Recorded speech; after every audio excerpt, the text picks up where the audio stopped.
Puji nama Tuhan, kita bersyukur Bapak Ibu Saudara yang dikasihi oleh Tuhan Yesus. Tanpa terasa kita sudah sampai di tanggal 21 bulan yang Januari Bapak Ibu Saudaraku. Tahun ini lumayan waktu begitu cepat Bapak Ibu Saudara yang saya kasih dalam Tuhan Yesus.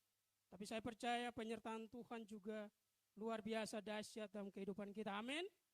Kita buka Alkitab kita dalam surat Kolose pada pasal yang kedua, ayat 6 sampai ayat yang ke-15. Surat Kolose pada pasal yang kedua, ayat 6 sampai ayat yang ke-15. Judul khotbah saya hari ini adalah Kristus yang teristimewa. Kristus yang teristimewa. Kolose pada pasal yang kedua, ayat 6 sampai ayat yang ke-15. Saya bacakan bagi kita, demikianlah firman Tuhan. Kepenuhan hidup dalam Kristus. Kamu telah menerima Kristus Yesus, Tuhan kita. Karena itu hendaklah hendaklah hidupmu tetap di dalam Dia. Ayat yang ketujuh, hendaklah kamu berakar di dalam Dia dan dibangun di atas Dia. Hendaklah kamu bertambah teguh dalam iman yang telah diajarkan kepadamu, dan hendaklah hatimu melimpah dengan syukur. Hati-hatilah supaya jangan ada yang menawan kamu dengan filsafatnya yang kosong dan palsu, menurut ajaran turun-temurun dan roh-roh dunia, tetapi tidak menurut Kristus. Sebab dalam Dialah berdiam secara jasmania seluruh kepenuhan kealahan. Dan kamu telah dipenuhi di dalam Dia. Dialah kepala semua pemerintah dan penguasa. Ayat 11, dalam Dia kamu telah disunat, bukan dengan sunat yang dilakukan oleh manusia, tetapi dengan sunat Kristus yang terdiri dari penanggalan akan tubuh yang berdosa.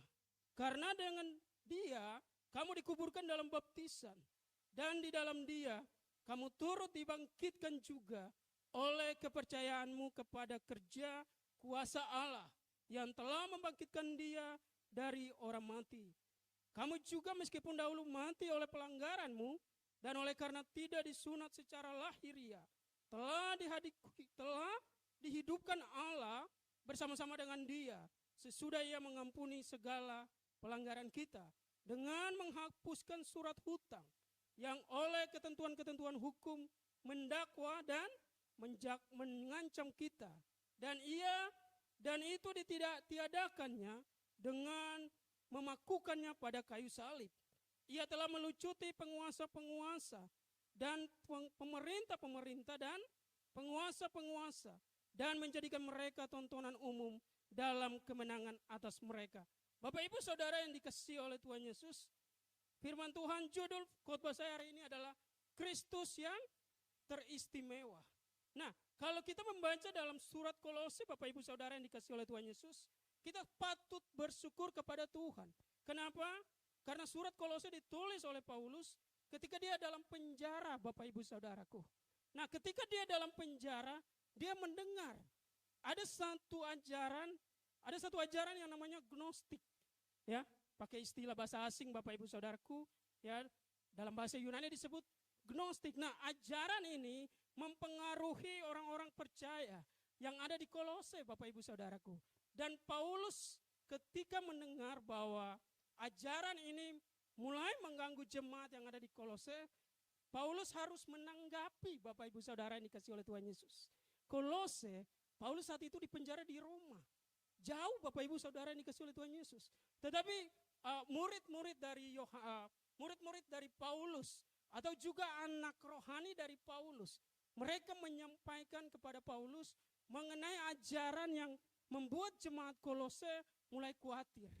Jemaat Kolose mulai terancam dengan ajaran yang hanya beda tipis, Bapak Ibu Saudaraku. Beda tipis antara kebenaran dan ketidakbenaran, beda tipis. Makanya Paulus harus menanggapi. Saya percaya kalau saat itu sudah ada YouTube, Bapak Ibu Saudaraku, pasti Paulus viral nomor 1. Amin. Pasti Paulus trending topik. Kalau di anak TikTok namanya apa? FYP. Jadi kalau Paulus ada sosial media zaman itu, Paulus sangat trending topik. Tetapi apa yang terjadi? Paulus menuliskan surat. Kenapa harus tulis surat? Karena suratlah yang bertahan lama, Bapak Ibu Saudara. Karena teknologi saat itu harus melalui surat. Paulus menuliskan surat menanggapi gnostik ini, Bapak Ibu Saudaraku. Menanggapi supaya iman jemaat tetap terpelihara. Kenapa? Karena Tuhan telah memilih jemaat yang ada di Kolose, Bapak Ibu Saudara. Jemaat yang ada di Kolose, mereka sudah istimewa di hadapan Tuhan. Kristuslah yang istimewa dalam kehidupan mereka. Mereka tidak mau menggantikan Kristus dengan hal yang lain. Tetapi apa yang terjadi? Karena ada ajaran ini harus ditanggapi. Supaya apa? Supaya diluruskan, Bapak Ibu Saudaraku.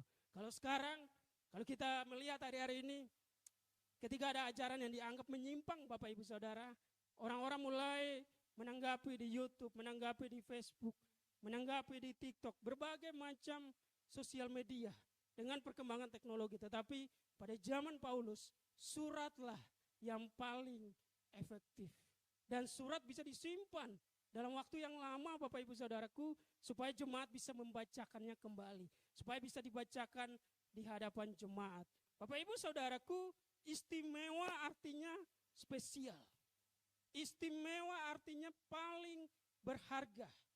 Istimewa artinya kita orang percaya paling berharga di hadapan Kristus. Kita menjadikan Kristus yang paling istimewa dalam kehidupan kita. Amin.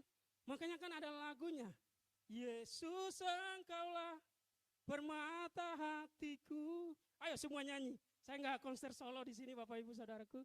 Dunia tak dapat menggantikanmu. Mungkin nanti setelah ibadah kita akan nyanyi lagu ini. Ya, jadi Bapak Ibu Saudara, Yesus Kristus adalah yang teristimewa. Dia kalau dikatakan dia sebagai hidden gem atau permata yang tersembunyi. Permata yang paling berharga dalam kehidupan kita orang percaya, Bapak Ibu Saudaraku. Yesus adalah permata yang paling luar biasa. Mutiara yang paling berharga dalam kehidupan kita. Kita coba buka dalam Matius pada pasal yang ke-13 ayat 44 sampai ayat yang ke-46. Matius pada pasal yang ke-13 ayat 44 sampai 46. Di sini dikatakan, hal kerajaan sorga itu seumpama harta yang terpendam di ladang, yang ditemukan orang lalu dipendamkannya lagi. Oleh sebab sukacitanya pergilah ia menjual seluruh miliknya lalu membeli ladang itu. Demikian pula hal kerajaan sorga itu seumpama seorang pedagang yang mencari mutiara yang indah. Setelah ditemukannya mutiara yang sangat berharga, ia pun pergi menjual seluruh miliknya lalu membeli mutiara itu. Artinya Bapak Ibu Saudara yang dikasihi oleh Tuhan Yesus, Kristus yang paling istimewa, Kristus yang paling spesial. Orang akan rela kehilangan banyak hal hanya untuk mendapatkan Kristus. Amin. Orang akan rela kehilangan hartanya, mutiara yang tersembunyi, Bapak Ibu Saudara. Yesus diumpamakan sebagai, dianalogi sebagai mutiara yang tersembunyi, yang sangat berharga. Ketika ditemukan, orang akan menjual segala hartanya. Kemudian dia mau datang untuk menerima Kristus. Makanya seperti Bapak Ibu yang suka traveling, ya, Bapak Ibu kalau ketemu satu tempat yang mungkin banyak orang belum ke situ, pasti di captionnya tulis hidden game, permata yang tersembunyi. Kenapa? Karena baru beberapa orang yang menemukannya. Gak banyak orang menemukannya. Hari ini kita di sini, Bapak Ibu Saudara. Tadi lagu yang luar biasa, karena Kristus telah memilih kita. Amin. Kita sudah menjadikan Kristus yang paling istimewa dalam kehidupan kita. Kita rela kehilangan banyak hal. Kita rela kehilangan banyak hal dalam kehidupan kita hanya untuk kita mau datang kepada Kristus. Makanya Bapak Ibu Saudara yang dikasihi oleh Tuhan Yesus, Kristus adalah yang paling berharga. Dikatakan sebagai mutiara yang paling berharga dalam kehidupan orang percaya. Makanya kalau kita sudah punya Kristus, kita jadikan dia sebagai yang spesial dalam kehidupan kita. Kita jadikan Kristus sebagai yang paling berharga dalam kehidupan kita. Kita jadikan Kristus sebagai yang paling nomor satu, Bapak Ibu Saudaraku, dalam kehidupan kita. Kita boleh kehilangan banyak hal yang lain. Kita boleh kehilangan banyak hal, harta yang lain kita kehilangan, Bapak Ibu Saudaraku. Harta duniawi dikatakan kita boleh kehilangan. Tetapi Kristus kita nggak boleh kehilangan. Coba kita kembali lagi ke Matius pada pasal yang ke-16 ayat 26. Matius pada pasal yang ke-16 ayat yang ke-26 dikatakan, apa gunanya seorang memperoleh seluruh dunia tetapi ia kehilangan nyawanya, dan apakah yang dapat diberikannya sebagai ganti nyawanya? Bapak Ibu Saudara yang saya kasih dalam Tuhan Yesus, ternyata Kristus yang paling istimewa dalam kehidupan kita, ya, dikatakan sebagai apa gunanya seorang memperoleh seluruh dunia. Hari ini orang yang paling berkuasa di dunia siapa, Bapak Ibu Saudaraku? Adalah Sekjen PBB. Ya, mungkin Bapak Ibu bisa berdebat soal itu, tetapi orang yang paling didengarkan di seluruh dunia, semua kepala negara di dunia, Bapak Ibu Saudara, mendengarkan Sekjen PBB. Jadi kalau ada masalah semua ke New York untuk mereka menyelesaikannya di sana. Nah, dikatakan sebagai seorang yang punya kuasa atas seluruh dunia. Ya, kalau dia tidak percaya kepada Kristus, Bapak Ibu Saudaraku, dia akan kehilangan nyawanya. Dia punya power, dia punya kuasa, dia punya pengaruh, dia punya nama, Bapak Ibu Saudaraku. Tapi kalau dia nggak percaya Kristus, sia-sia kehidupannya. Kenapa? Karena dia akan kehilangan nyawanya. Kita yang hadir di sini, kitalah yang dikatakan kita yang paling istimewa. Kita sudah menjadikan Kristus sebagai yang istimewa dalam kehidupan kita. Kita menjadikan Kristus sebagai yang nomor satu, sebagai yang spesial dalam kehidupan kita.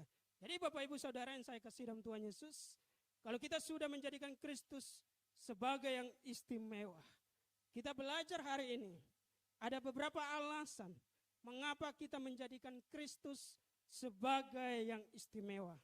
Ada 3 alasan yang saya bawakan di sore malam hari ini. Yang pertama, supaya di dalam Kristus kita berakar. Kita kembali ke Kolose pada pasal yang kedua, ayat yang ke-7. Kolose pada pasal yang kedua, ayat yang ke-7 dikatakan, hendaklah kamu berakar di dalam Dia dan dibangun di atas Dia. Hendaklah kamu bertambah teguh dalam iman yang telah diajarkan kepadamu, dan hendaklah hatimu melimpah dengan syukur. Bapak Ibu Saudara yang saya kasih dalam Tuhan Yesus, alasan pertama kita menjadikan Kristus sebagai yang istimewa dalam kehidupan kita, supaya di dalam Kristus kita berakar. Beberapa waktu lalu saya berkhotbah Bapak Ibu Saudaraku mengenai pokok anggur yang benar. Berakar berbicara mengenai ke dalam, Bapak Ibu Saudara yang dikasih oleh Tuhan Yesus. Berakar berbicara mengenai pondasi. Orang kalau buat rumah, Bapak Ibu Saudara yang dikasih oleh Tuhan Yesus, apa yang mereka lakukan terlebih dahulu? Mereka menggali pondasinya. Ketika bangunan itu semakin tinggi, maka pondasinya semakin dalam. Supaya apa? Supaya kuat, supaya berakar kuat. Jadi ketika datang badai, datang angin, Bapak Ibu Saudaraku, datang angin tofan atau apapun namanya, bangunan itu tetap kuat. Nah, Bapak Ibu Saudara yang saya kasih dalam Tuhan Yesus, di dalam Kristus, kalau kita sudah menjadikan Kristus yang teristimewa, kita mau gak mau kita harus berakar kuat ke dalamnya. Kita bertumbuh kuat di dalamnya, Bapak Ibu Saudara. Kita menjadikan akar kita kuat di dalam Kristus. Kalau bertumbuh, itu berbicara ke atas, Bapak Ibu Saudara yang dikasih oleh Tuhan Yesus. Tetapi ketika mau berakar kuat, kita mau berakar ke bawah. Kita mau berakar ke dasar. Kita menjadikan Kristus sebagai dasar yang benar dalam kehidupan kita. Apa yang terjadi dengan jemaat yang ada di Kolose, Bapak Ibu Saudara? Jemaat yang ada di Kolose, tadi saya katakan mereka namanya Gnostik atau juga Gnostis. Jadi Gnostik begini, Bapak Ibu Saudaraku. Gnostik berbicara mengenai ketika manusia, kita manusia kan tinggal di dunia. Dunia itu dianggap sebagai hal yang jahat. Memang betul. Dunia bisa dikatakan sebagai hal yang jahat, tapi jangan lupa ada orang percaya di dalamnya yang mau melakukan kebenaran. Nah, Gnostik percaya bahwa dunia ini adalah materi yang jahat, Bapak Ibu Saudaraku. Jadi ketika kita mau datang kepada Tuhan, kita nggak layak. Kita harus pakai perantara. Nama perantaranya adalah malaikat, Bapak Ibu Saudara yang dikasih oleh Tuhan Yesus. Jadi harus melalui malaikat baru kita layak di hadapan Tuhan. Berarti saya bayangkan kalau gnostik Bapak Ibu Saudara, setiap orang punya malaikatnya masing-masing. Kenapa? Supaya dia mewakili kita kepada Tuhan. Makanya Paulus menjawab kepada jemaat yang ada di Kolose bahwa mereka nggak harus seperti itu. Mereka nggak harus mengikuti ajaran gnostik. Kenapa? Karena perantara kita, yaitu Yesus, telah datang ke dunia, Bapak Ibu Saudaraku. Yesus telah datang. Dia telah menjadi perantara kita. Kita nggak perlu lagi melalui malaikat, tapi kita langsung kepada Tuhan. Ajaran ini agak beti, Bapak Ibu Saudara. Beda-beda tipis. Kenapa? Kalau kita kurang jeli untuk memahaminya.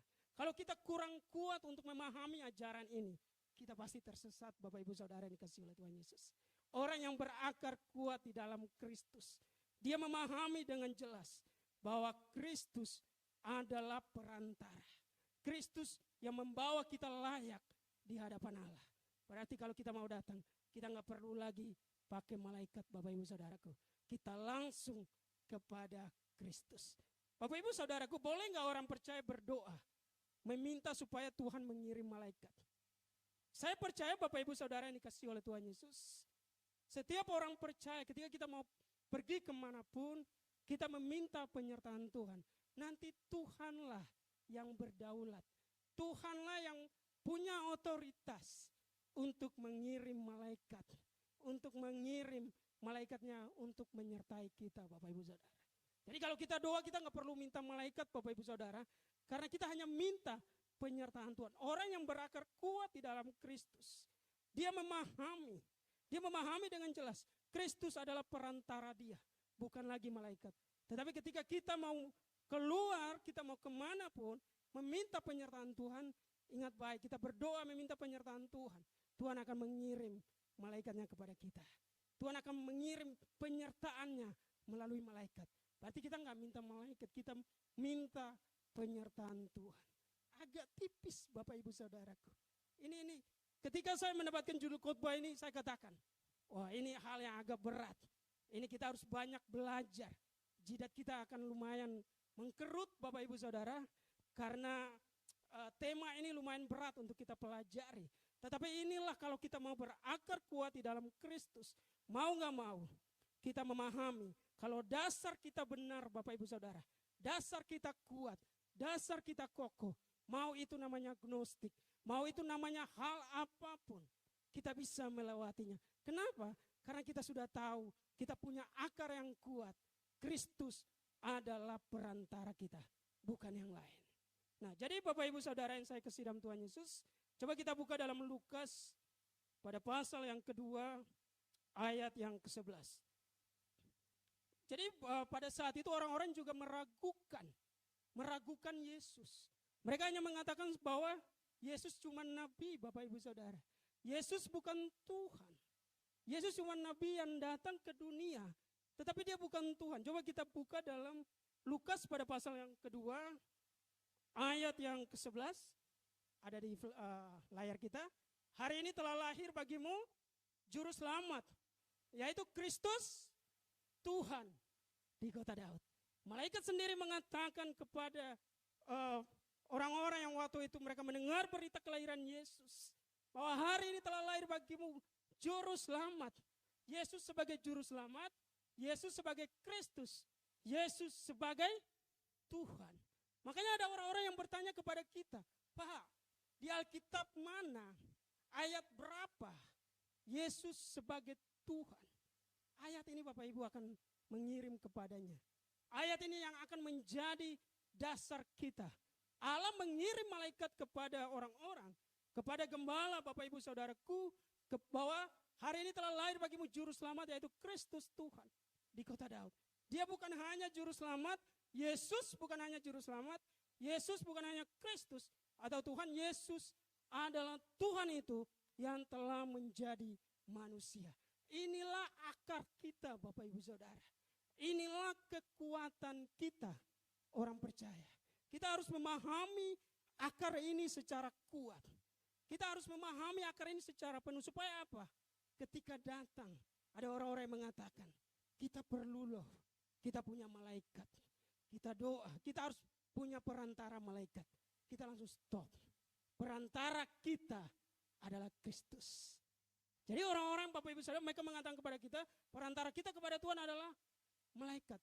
Itu enggak benar Bapak Ibu Saudara. Perantara kita kepada Allah Bapa adalah Kristus. Inilah akar yang harus kita punya. Supaya kita bisa menangkal berbagai ajaran yang menyimpang. Akar yang kita punya, akar yang kokoh. Akar yang kuat Bapak Ibu Saudaraku. Supaya kita bisa menangkal semua ajaran yang tidak sesuai dengan kebenaran Alkitab. Akar yang berikutnya Bapak Ibu Saudara yang dikasihi oleh Tuhan Yesus, supaya kita punya akar yang kuat. Dikatakan bahwa Kristus enggak mati di kayu salib. Kristus enggak mati di kayu salib. Kristus enggak mati di kayu salib adalah orang lain Bapak Ibu Saudara. Boleh kita buktikan secara alkitabiah. Kalau kita punya akar yang kuat, kita bisa buktikan ini. Kita buka dalam Yohanes pada pasal yang ke-20, ayat 26 dan 28.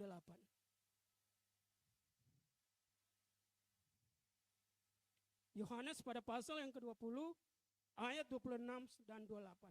Dikatakan 8 hari kemudian murid-murid Yesus berada kembali dalam rumah itu dan Thomas bersama-sama dengan mereka. Sementara pintu-pintu terkunci, Yesus datang dan ia berdiri di tengah-tengah mereka dan berkata, "Damai sejahtera bagi kamu." Ayat 28. Thomas menjawab, sebelum ayat 27 dulu, kembali ke ayat 27 dikatakan, kemudian ia berkata kepada Thomas, nah ini Bapak Ibu Saudara, "Taruhlah jarimu di sini dan lihatlah tanganku. Ulurkanlah tanganmu dan cucukkan ke dalam lambungku, dan jangan engkau tidak percaya lagi, melainkan percayalah." Bapak Ibu Saudara yang saya kasih dalam Tuhan Yesus, ternyata penampakan Yesus kepada Thomas memberikan jawaban, memberikan kita akar yang kuat. Bahwa yang mati di kayu salib, yang mati disalibkan, benar-benar Yesus. Kenapa? Ketika Yesus disalibkan, tangannya dipaku Bapak Ibu Saudaraku. Ya, nanti bulan April kita akan merayakan Jumat Agung, tangannya dipaku. Dan ketika Yesus menjelang matinya, lambungnya ditikam Bapak Ibu Saudara yang dikasih oleh Tuhan Yesus. Makanya ketika Yesus menampakkan diri kepada murid-muridnya, Bang Thomas gak percaya Bapak Ibu Saudara. Kenapa? Thomas murid Yesus. Dia gak percaya kenapa? Saya mau lihat apakah bekas paku itu masih ada. Saya mau lihat apakah bekas tikaman di lambungnya masih ada. Dan ternyata ketika Yesus menampakkan diri kepadanya Bapak Ibu Saudaraku, ada yang ditanyakan oleh Thomas. Terjawab, Alkitab menyatakan bahwa taruhlah tanganmu dan cucukkan ke dalam lambungku. Ayat 27, supaya engkau percaya. Bapak Ibu Saudara yang saya kasih dalam Tuhan Yesus, kalau kita menjadikan Kristus yang teristimewa, supaya kita berakar kuat di dalam Kristus.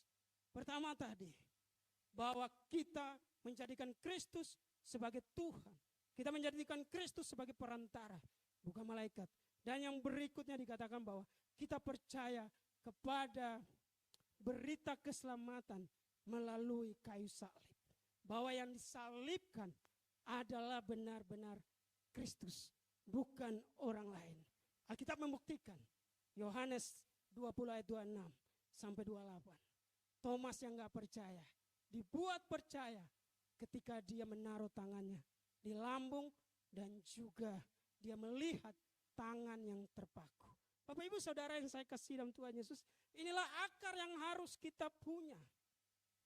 Inilah akar yang harus kita punya, sehingga ketika datang berbagai ajaran yang lain yang mengatakan Yesus bukan disalib, kita bisa menjawab dengan ayat ini Bapak Ibu Saudaraku. Ketika mereka mengatakan bahwa kita butuh pengantara, kita butuh namanya perantara Bapak Ibu Saudaraku, kita punya ayat bahwa kita punya Yesus sebagai Tuhan. Perantara kita bukan malaikat, perantara kita adalah Kristus. Perantara kita bukan untuk malaikat, setiap orang punya malaikatnya masing-masing. Tapi perantara kita yang paling luar biasa, yang paling nomor satu dan satu-satunya adalah Kristus. Itulah yang membuktikan Kristus sebagai yang teristimewa dalam kehidupan kita. Gnostik Bapak Ibu Saudara, bukan hanya ada 2000 tahun yang lalu. Dia akan terus berkembang. Ajaran ini akan terus berkembang dari zaman ke zaman. Makanya dibutuhkan namanya komsel. Dibutuhkan namanya sharing bersama Bapak Ibu Saudaraku. Supaya ketika kita melihat ajaran-ajaran yang agak berbeda tipis dengan kebenaran dan ketidakbenaran ini, kita bisa mengambil sebuah kesimpulan yang kuat. Kita bisa punya akar yang kuat untuk menghadapinya. Bapak Ibu Saudaraku, ayo supaya kita menjadikan Kristus sebagai yang teristimewa dalam kehidupan kita. Mari kita berakar kuat di dalam Kristus. Yesus bukan hanya sebagai pengantara kita, tapi Yesus juga sebagai Tuhan. Yesus bukan hanya Bapak Ibu Saudara datang untuk melayani, tetapi Yesus juga melalui karya keselamatan di kayu salib. Dialah benar-benar Yesus yang disalibkan di kayu salib. Mati bagi kita, tetapi bukan hanya mati Bapak Ibu Saudara. Ada berita luar biasa, bangkit dan juga naik ke surga. Jadi Bapak Ibu Saudara yang dikasihi oleh Tuhan Yesus, akar ini yang harus kita pegang kuat. Akar fondasi ini harus kita ada dalam kehidupan kita. Supaya ini menjadi fondasi yang kokoh, akar yang kuat dalam kehidupan kita. Sehingga datang berbagai ajaran, mau itu gnostik, mau itu apapun namanya, yang hanya menjadikan Yesus hanya sebagai nabi. Kita bisa memberikan ayat Bapak Ibu Saudara, bahwa Yesus memang nabi. Tapi bukan hanya selesai sampai di situ. Yesus juga sebagai juru selamat. Yesus juga sebagai Tuhan. Inilah akar yang harus kita punya Bapak Ibu Saudara. Supaya kita punya fondasi yang luar biasa. Dan yang kedua, Kristus yang teristimewa dalam kehidupan kita. Yang kedua Bapak Ibu Saudara yang dikasihi oleh Tuhan Yesus. Dikatakan bahwa supaya dalam Kristus kita dibangun. Nah, Bapak Ibu Saudara, kita coba buka dalam Kolose pada pasal yang kedua ayat yang ke-11. Di sini dalam firman Tuhan dikatakan, dalam Dia kamu telah disunat. Bukan dengan sunat yang dilakukan oleh manusia, tetapi dengan sunat Kristus yang terdiri dari penanggalan akan tubuh yang berdosa. Bapak Ibu Saudaraku, gnostik ternyata bukan hanya selesai di situ. Gnostik, kita agak pakai istilah yang agak keren Bapak Ibu Saudara. Karena saya percaya jemaat AGC sudah dewasa, amin. Banyak yang sudah lulus pemuritan 2 Bapak Ibu Saudara. Ada juga yang sudah lulus pemuritan 1.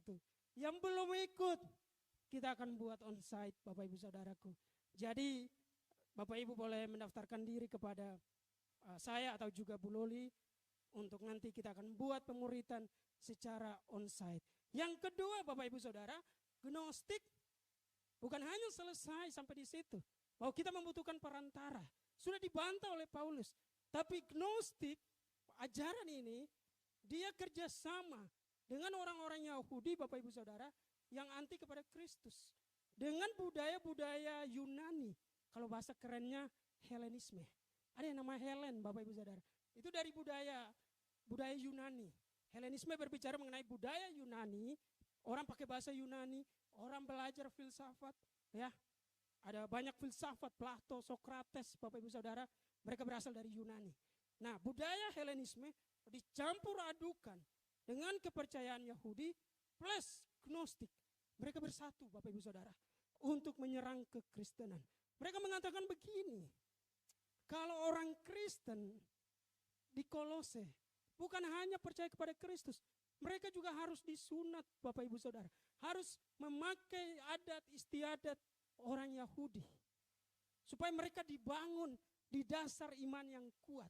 Supaya mereka punya dasar iman yang kuat, mereka dibangun dengan iman Kristen yang kuat, mereka harus sunat. Bapak Ibu Saudara, ini menjadi persoalan yang gak gampang. Kenapa? Kalau sunat untuk konteks Yahudi, dalam budaya mereka boleh. Tapi budaya bangsa lain, setiap bangsa Bapak Ibu Saudara, mereka punya budayanya masing-masing. Apakah kekristenan dibangun dengan hal yang demikian? Kita buka Bapak Ibu Saudaraku dalam Kisah Para Rasul pada pasal yang ke-15 ayat 20 dan seterusnya. Kita ke Kisah Para Rasul pada pasal yang ke-15.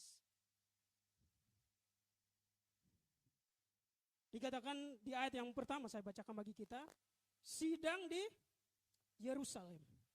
beberapa orang datang dari Yudea ke Antioquia dan mengajarkan kepada saudara-saudara di situ, jikalau kamu tidak disunat menurut adat istiadat yang diwariskan oleh Musa, kamu tidak dapat diselamatkan. Tetapi Paulus dan Barnabas dengan keras melawan dan membantah pendapat mereka itu. Akhirnya ditetapkan supaya Paulus dan Barnabas serta beberapa orang lain dan jemaat itu pergi kepada rasul-rasul dan penatua-penatua di Yerusalem untuk membicarakan soal itu. Bapak Ibu Saudara yang saya kasih dalam Tuhan Yesus, timbul masalah baru lagi. Gnostik yang mengatakan malaikat sebagai perantara selesai. Tapi muncul baru lagi, Gnostik dicampur adukan dengan budaya Yahudi. Bahwa kalau menjadi Kristen harus dibangun di dasar yang benar. Dengan cara apa? Disunat. Bagi yang laki-laki Bapak Ibu Saudara. Sunat hanya untuk pria Bapak Ibu Saudaraku, enggak untuk wanita. Saya melihat dalam sejarah perjanjian lama, hanya pria atau laki-laki. Mereka disunat pada hari yang ke-8 ketika mereka dilahirkan. Yesus disunat pada hari yang ke-8 Bapak Ibu Saudara. Nah, persoalan ini membawa hal yang baru lagi. Jadi rasul-rasul Kristus, rasul-rasul Yesus, mereka mengadakan sidang konsili pertama di Yerusalem. Sidang oikumene pertama di Yerusalem. Jadi hari ini kalau Bapak Ibu mendengar ada sidang oikumene, dari awal sudah ada untuk menanggapi masalah yang lumayan menyita perhatian pada zaman itu. Jadi rasul-rasul sendiri Bapak Ibu Saudara, rasul-rasul Kristus yang bersidang, plus Paulus dan Barnabas. Yudas sudah nggak ada Bapak Ibu, sudah meninggal, dia nggak ikut. Kemudian ada rasul satu yang lain, Yakobus telah mati, mati dipenggal oleh Herodes. Yakobus juga sudah mati.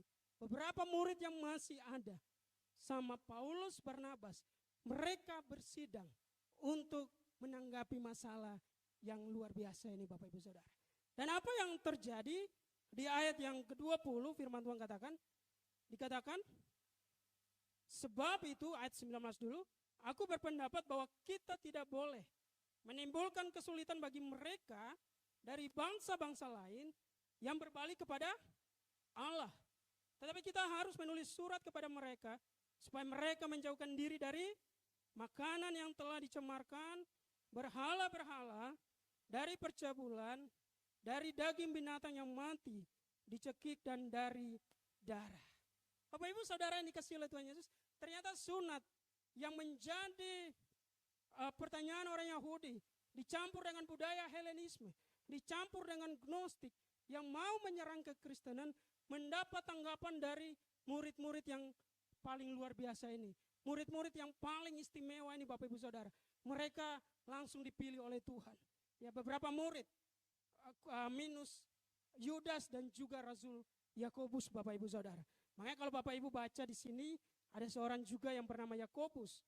Di Kisah Para Rasul pada pasal 15 ayat yang ke-13 dikatakan, berkatalah Yakobus, hai saudara-saudara, dengarkanlah aku. Yakobus di sini adalah saudara Yesus dan juga gembala sidang yang ada di Yerusalem. Apa yang terjadi? Melalui sidang ini Bapak Ibu Saudara, diambil sebuah kesimpulan bahwa kekristenan dibangun hanya di dalam Kristus. Kekristenan dibangun tidak mengikuti budaya Helenisme. Kekristenan dibangun tidak mengikuti seutuhnya budaya Yahudi Bapak Ibu Saudaraku, tetapi kekristenan dibangun memakai fondasi dari Kristus. Artinya bangsa-bangsa lain gak perlu disunat Bapak Ibu Saudaraku. Bangsa-bangsa lain non-Yahudi yang percaya kepada Kristus, mereka gak harus disunat. Ini menjadikan semua bangsa punya kesempatan untuk datang kepada Tuhan. Semua bangsa punya kesempatan supaya mereka dibangun di dalam Kristus Bapak Ibu Saudaraku. Mereka dibangun dengan dasar yang benar. Jadi hari ini kita ada di Indonesia. Kita gak perlu disunat Bapak Ibu Saudara. Sunat dari segi keagamaan gak perlu. Jadi orang mengatakan kita sunat karena kita ikut apa kata Alkitab. Kan di perjanjian lama orang-orang disunat. Gak perlu Bapak Ibu Saudara. Ini sudah ditanggapi oleh rasul-rasul Kristus. rasul-rasul yang dari Kristus secara langsung. Nggak perlu. Tetapi apakah boleh disunat alasan kesehatan? Boleh dalam tanda kutip Bapak Ibu Saudara. Boleh kalau dari segi kesehatan. Tetapi sunat bukan berbicara segi keagamaan. Sunat berbicara segi kesehatan. Makanya orang-orang yang mau disunat dari segi kesehatan silakan. Tapi bukan berarti mereka mau mengklaim, declare kalau kami disunat mengikuti perjanjian lama. Ada perbedaan Bapak Ibu Saudara antara konteks Yahudi dan konteks Kristen. Hari-hari ini sebagian besar orang Yahudi mereka percaya Yesus. Tetapi Yesus itu sebagai guru. Yesus itu sebagai guru mereka. Sebagai orang yang berpengaruh. Hanya sebagian kecil yang percaya bahwa Yesus adalah Tuhan. Hari ini saya percaya Bapak Ibu Saudara, kita dibangun dengan dasar yang kuat. Kita dibangun sebagai orang percaya dengan dasar yang sangat kuat. Kita menjadikan Kristus sebagai yang teristimewa. Kita bukan mengikuti apa konteks budaya Yahudi, tapi kita mengikuti konteks apa yang sudah diletakkan oleh Kristus. Dan sudah diletakkan oleh murid-murid Kristus. Itulah yang kita ikuti Bapak Ibu Saudaraku. Jadi kalau ada pertanyaan, boleh nggak orang percaya disunat? Boleh, dari segi kesehatan silakan. Tapi dari segi keagamaan tidak diperbolehkan. Kenapa? Karena kita mengikuti apa yang dikatakan oleh para rasul-rasul ketika mereka sidang oikumene pertama di Yerusalem.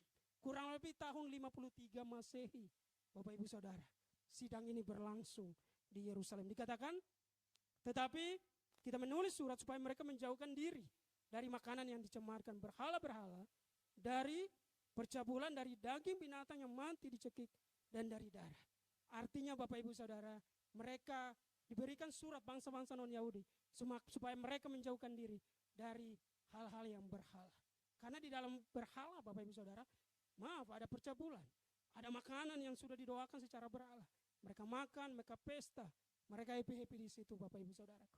Kekristenan berbicara mengenai kita menjadikan Kristus yang teristimewa. Kita menjadikan Kristus, kita dibangun dengan dasar Kristus. Kita dibangun dengan dasar kebenaran Alkitab yang benar. Bukan hanya dalam perjanjian lama, tetapi juga dalam perjanjian baru. Coba Bapak Ibu Saudara kita buka dalam Yohanes pada pasal yang ke-15, ayat yang ke-5. Yohanes pada pasal yang ke-15, ayat yang ke-5. Di sini dikatakan, akulah pokok anggur dan kamulah ranting-rantingnya. Barang siapa tinggal di dalam aku dan aku di dalam dia, ia berbuah banyak. Sebab di luar aku, kamu tidak dapat berbuat apa-apa.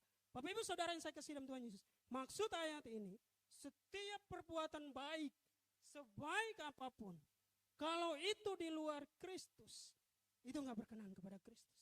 Setiap hal yang hebat sekalipun, setiap pemberian yang hebat sekalipun, kalau dilakukan di luar Kristus, orang itu bukan orang percaya Bapak Ibu Saudara. Itu gak ada gunanya, itu gak ada faedahnya. Tiketnya harus kita tahu dulu, aksesnya kita harus dapat dulu, yaitu Kristus. Kalau kita sudah punya Kristus, dikatakan, akulah pokok anggur yang benar dan kamulah ranting-rantingnya. Barang siapa tinggal di dalam aku dan aku di dalam dia, ia berbuah banyak. Artinya orang percaya yang dibangun dengan dasar yang benar Bapak Ibu Saudara, ya, mereka dibangun dengan dasar yang kokoh, mereka dibangun dengan dasar yang kuat.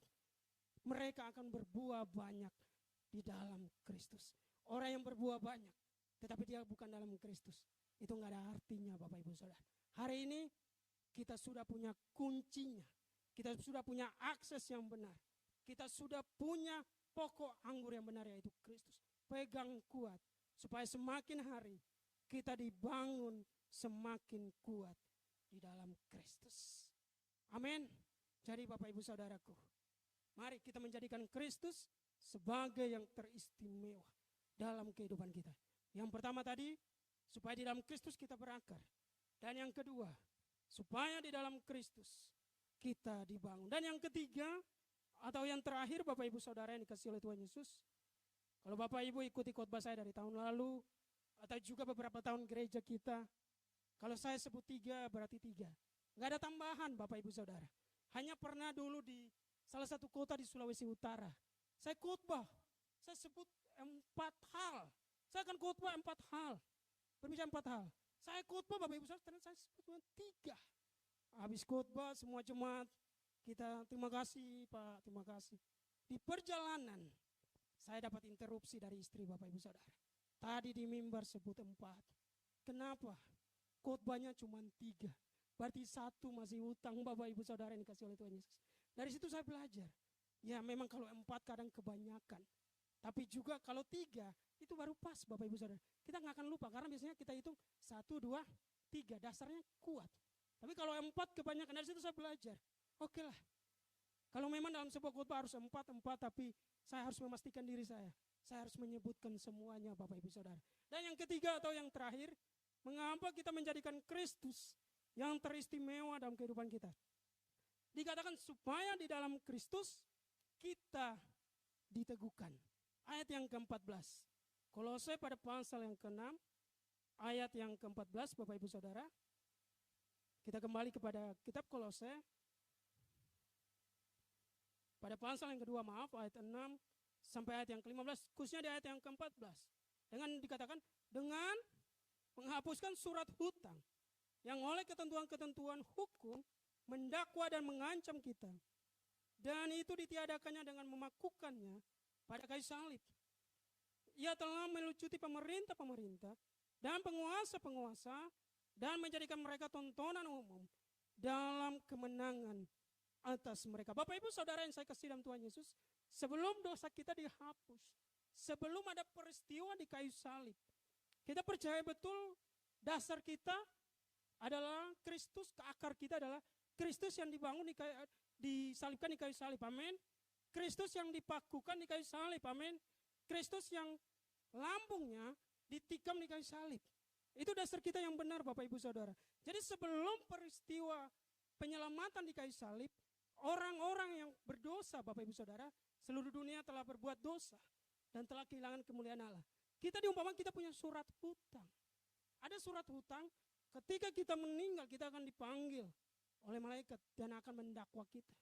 Kita akan dipanggil oleh yang memegang buku kehidupan dan kita akan didakwa.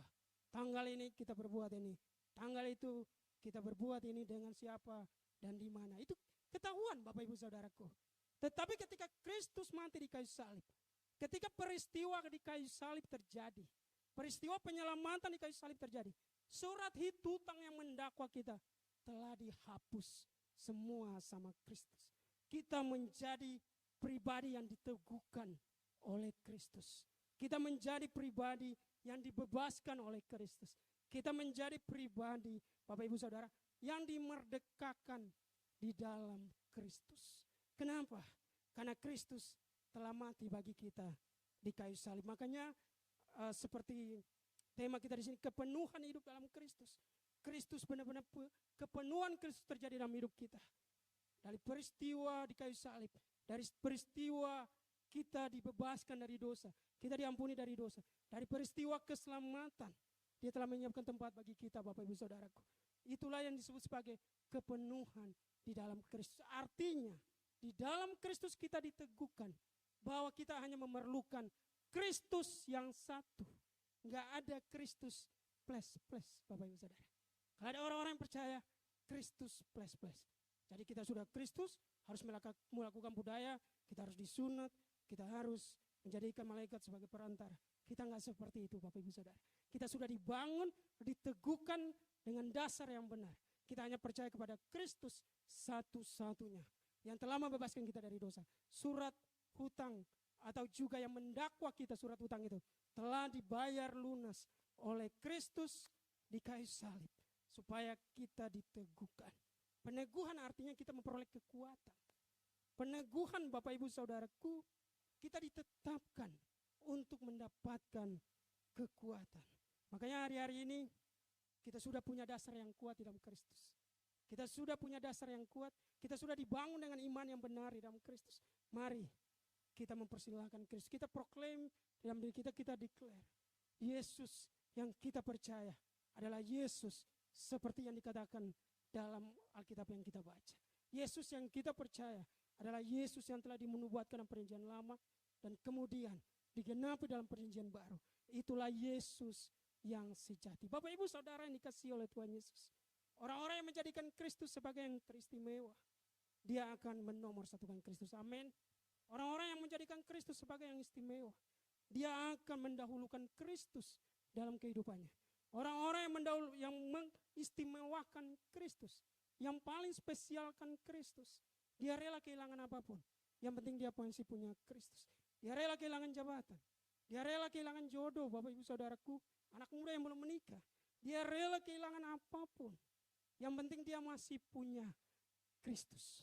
Tapi orang-orang selalu mengatakan begini, kan kalau nikah beda agama kan bisa, Pak. Persoalannya banyak, Bapak Ibu Saudaraku. Enggak segampang itu. Ada lagunya ya kan? Tak segampang itu.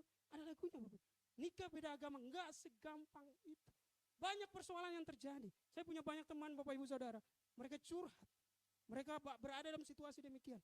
Saya pun dalam hati saya enggak punya kesimpulan yang kuat. Saya enggak punya keputusan apa-apa.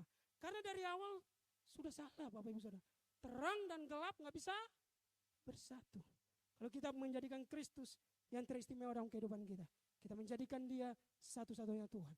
Kita rela kehilangan hal yang lain, tapi kita tetap punya Kristus. Ada 3 alasan yang kita kemukakan, kita belajar bersama hari ini.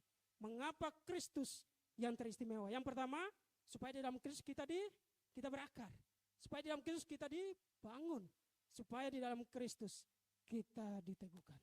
Kiranya firman Tuhan ini menjadi berkat bagi kita, memenuhi kita, dan memberikan satu pola pikir yang baru dalam kehidupan kita. Kita bukan hanya mendengar, tetapi kita melakukannya dalam kehidupan kita. Mari kita berdoa. Kami bersyukur Tuhan. Kami belajar untuk menjadikan Kristus sebagai yang teristimewa dalam kehidupan kami. Kristus yang teristimewa. Kristus adalah permata, mutiara yang paling berharga. Kami rela kehilangan apapun, asal kami tetap punya Kristus dalam kehidupan kami. Mungkin bagi orang lain Kristus adalah permata yang tersembunyi, hidden gem, mereka belum menemukan. Tapi kami berdoa melalui firman Tuhan ini. Mungkin ada anak-anakmu Tuhan yang masih ragu-ragu percaya Engkau Tuhan dan Juru Selamat. Yang masih ragu-ragu menjadikan Engkau sebagai Tuhan dalam hidupnya. Yang masih ragu-ragu menjadikan Engkau sebagai Juru Selamat dalam kehidupannya. Yang masih terpaut bahwa Engkau hanya Nabi. Engkau enggak mati di kayu salib. Kami berdoa dalam nama Tuhan Yesus. Kepenuhan Kristus terjadi dalam kehidupan mereka. Sehingga mereka percaya Engkaulah yang paling istimewa spesial. Bahwa Engkaulah Tuhan. Engkaulah Juru Selamat. Engkaulah yang melakukan karya keselamatan di kayu salib. Engkau mati di kayu salib. Bukan hanya mati. Tangan yang terpaku itu dan lambung yang ditikam itu telah bangkit dan menjadi alat keselamatan bagi kami. Terima kasih Bapa yang baik. Kiranya firman Tuhan ini menjadi berkat bagi kami. Anak-anak-Mu Tuhan yang ada dalam ibadah onsite. Sertai kami semua Bapa. Sehingga semakin hari kami berakar kuat di dalam Kristus. Kami dibangun di dalam Kristus. Kami diteguhkan. Kami memperoleh kekuatan di dalam Kristus. Karena kami punya dasar yang benar. Kami punya akar yang benar. Kami dibangun dengan akar yang benar. Dan semakin hari kami diteguhkan dalam Kristus. Terima kasih Bapa yang baik. Berkati kami semua dalam nama Tuhan Yesus. Sehingga Bapa, dalam kehidupan iman kami hari-hari ini, kami menemukan banyak hal yang mungkin antara kebenaran dan ketidakbenaran berbeda tipis. Tapi kami percaya orang-orang yang dalam Tuhan, orang-orang yang menjadikan Kristus sebagai istimewa, dia akan keluar sebagai pemenang. Dia akan keluar untuk tetap percaya pada kebenaran Tuhan. Dia tidak akan diombang-ambingkan oleh rupa-rupa berbagai ajaran yang tidak benar, berbagai ajaran yang palsu. Tetapi dia akan dibangun dengan ajaran yang benar di dalam Tuhan. Terima kasih Bapak yang baik. Ini syukur kami Bapak ini doakan. Dan hanya nama Tuhan yang dipuji dan dimuliakan. Haleluya. Amin. Berikan kemuliaan bagi nama Tuhan.